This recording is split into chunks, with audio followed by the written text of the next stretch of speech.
Hello, എല്ലാവർക്കും സുഖമല്ലേ? ഇന്ന് നമുക്ക് നമ്മുടെ തുടരും മൂവിയുടെ ഒരു കുഞ്ഞു റിവ്യൂ കേൾക്കാവേ.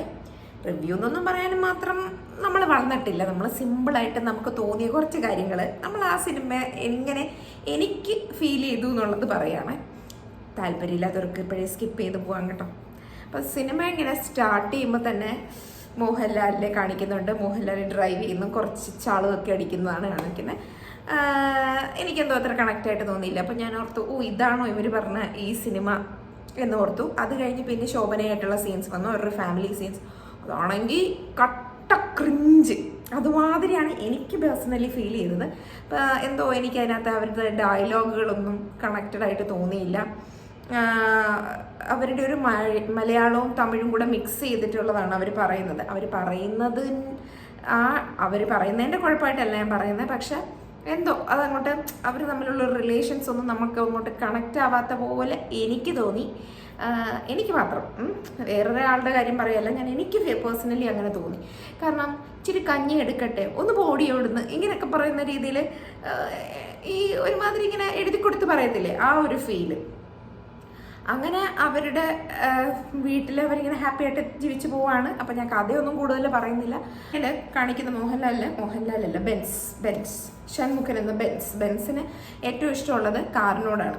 അപ്പോൾ ആ കാറുമായിട്ട് ബന്ധപ്പെട്ടാണ് ഈ കഥ മുന്നോട്ട് പോകുന്നത്. ആ മുന്നോട്ട് പോയിക്കൊണ്ടിരിക്കുമ്പോൾ പിന്നീട് നമ്മൾ ഇടയ്ക്കൊരു മൊമെൻറ്റ് വരും.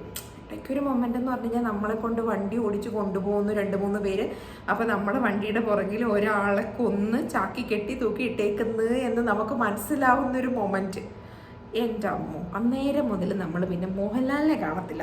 ഞാൻ കണ്ടില്ല, പിന്നെ എനിക്ക് മോഹൻലാലിനെ കാണാൻ പറ്റത്തില്ല. പിന്നെ ഞാൻ കാണുന്ന മുഴുവൻ ബെൻസിനെയാണ്. എൻ്റെ ദൈവമേ, അതിന് ശേഷമാണ് അങ്ങനെ ഒരു അഭിനയം.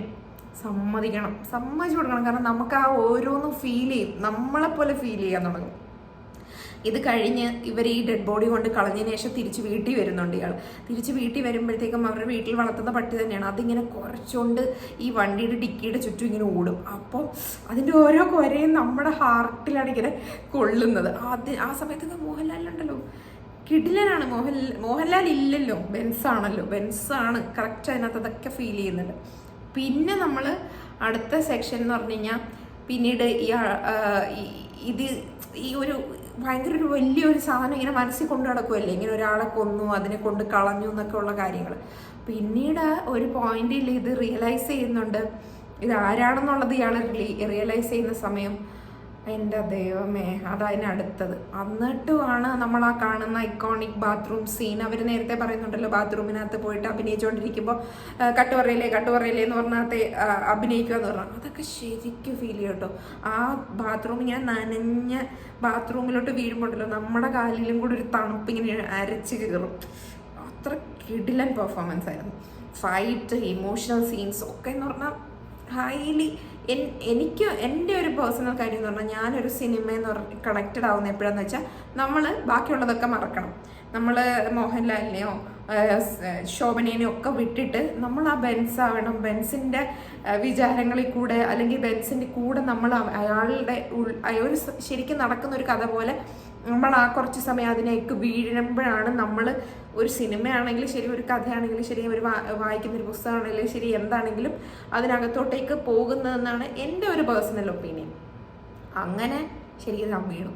അത് പിന്നെ നമ്മൾ ആ ബെൻസ് ഇങ്ങനെ കൊണ്ടുപോകണം. പിന്നെ അത് കഴിഞ്ഞിട്ട് ആ വില്ലൻ, അയാളും കിടുവാണ് കേട്ടോ. അയാൾ അത്രയും നന്നായിട്ട് ചെയ്തുകൊണ്ടാണ് മോഹൻലാൽ ഇത്രയും നന്നായിട്ട് റിയാക്ട് ചെയ്യാൻ പറ്റിയെന്ന് മനസ്സിലാവും.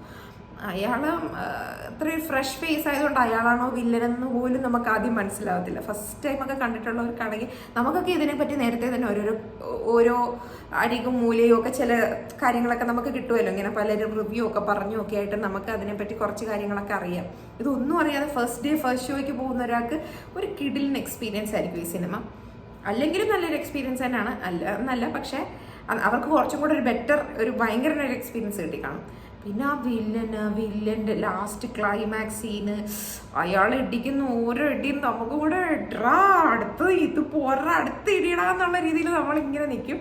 ലാസ്റ്റ് അയാളെ കൊല്ലുന്ന സീന്, അത് നമ്മൾ എക്സ്പെക്ട് ചെയ്യാത്തൊരു ഒരു സാക്ഷിയും കൂടെ നിർത്തിക്കൊണ്ട് അയാളെ കൊല്ലുന്ന സീന്.